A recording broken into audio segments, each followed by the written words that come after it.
Gathering today in this way, in a spirit of resolve and partnership, inevitably produces a sense of warmth and also a sense of optimism. But nonetheless, I'm going to start with a dash of very cold water. So if you're here to feel comfortable, you're in the wrong session. In this room and on this subject, we have a responsibility to start with uncomfortable realities. And in discussing progress towards the SDGs, there is no room for self-congratulation. The most recent formal assessment of progress on the SDGs confirms what we are now seeing with our very own eyes. We have well passed the halfway mark to 2030, yet, in the UN Secretary General's words, only 17% of the SDG targets are on track. Nearly half are showing minimal or moderate progress, and progress on over 1/3 has either stalled or even regressed. In practice, what this means is that by 2030, 2 billion people will still live without safely managed drinking water. 590 million people will still live in extreme poverty. 35 million children will likely not live to see their 5th birthday. And 1 in 5 children under the age of 5 will be affected by stunting. Not to mention the impact in other areas such as food security, health, gender equality, and the natural environment.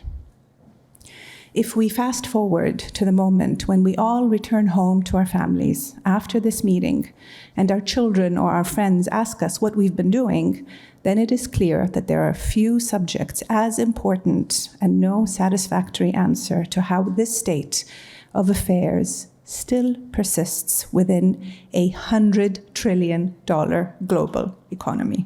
It is true that we have faced factors beyond our collective control, including the impact of the pandemic, as well as the role of conflict in fueling inflation and hitting household budgets, etc., etc., etc.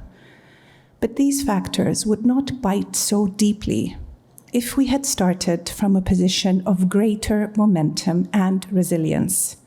If, to put it plainly, we had not been bumping along the bottom in progress towards the SDGs, as is clearly evidenced by the fact that we meet today to discuss how to narrow $4 trillion annual gap in financing to be able to achieve it.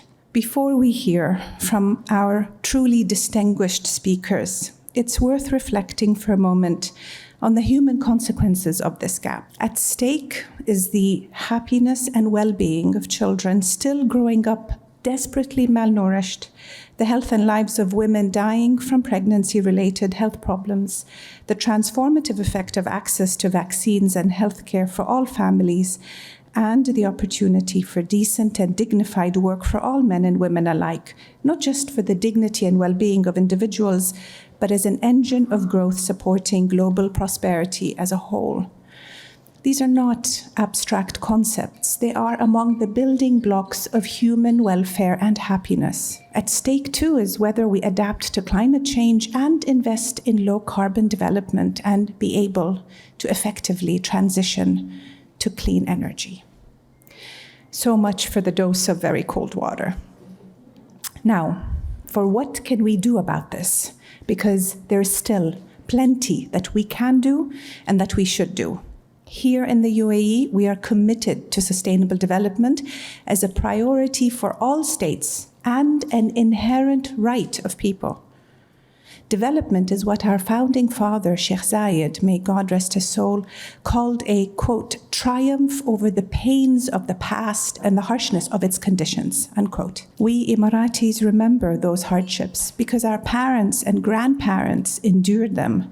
But we also know what is possible with transformational leadership, because we live with the benefits every day along with every citizen and resident of this nation. So if I may, I want to leave you with a few thoughts for your consideration. First, we cannot simply wait in the hope that the stars will align and we will face a more favorable set of circumstances within which we can achieve the SDGs. We have to make do with the hand that we have been dealt. To borrow a phrase from a poet, there, quote, will never be more perfection than there is now, unquote. Like skillful sailors, we have to navigate storms and headwinds and not simply remain bottled up in our own respective harbors. And if there is a silver lining to current circumstances, it is that we can dispense with illusions and so unencumbered be relentlessly practical and pragmatic in our mindset and in our action. Just as this World Government Summit has shown, and through the ethos of the Prime Minister of the UAE, His Highness Sheikh Mohammed, quote, in this world, success belongs to those who know exactly where they are headed. Very recently, the United Arab Emirates also established a decree under the patronage of His Highness Sheikh Mohammed bin Zayed, the President of the UAE, the Irth Zayed entity, which is focused on ensuring that all philanthropic agencies within the UAE are targeted and are clearly focused and geared towards helping nations achieve their SDGs. Secondly, it is quite clear that we can't simply continue as we have before, and therefore we have to be more creative and more agile and more swift in our responses.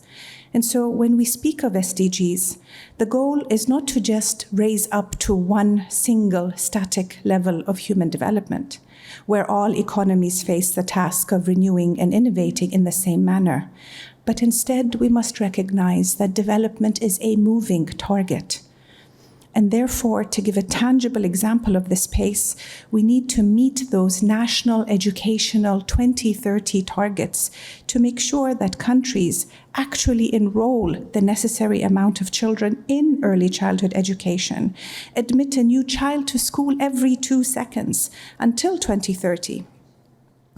Third, in situations where we face factors beyond our control, it is particularly incumbent upon us to make use of those within our power. We are running out of excuses for the slow progress towards a reform of financial architecture to achieve greater access to financing.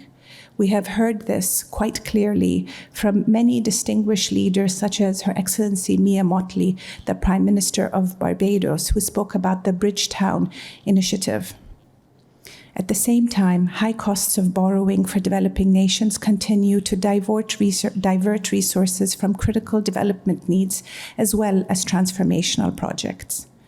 And finally, we need to maintain respect and empathy and connection at a time of evident pressures upon global solidarity, and the re-emergence of a zero-sum thinking about economic prosperity and the well-being of nations. I'm glad that in this summit, with the participation of 140 national delegations and over 30 heads of state, a strong and powerful expression of solidarity is maintained. And we in this room are under no illusion that progress is always linear. We have learned time and time again in our lifetimes that progress requires constant effort and innovation, and that nothing can be taken for granted. In the UAE, you will find a team that is committed, tenacious, and imaginative in pursuing growth and dignity and progress for all nations and all peoples all around the world. Thank you all so much for your time and attention.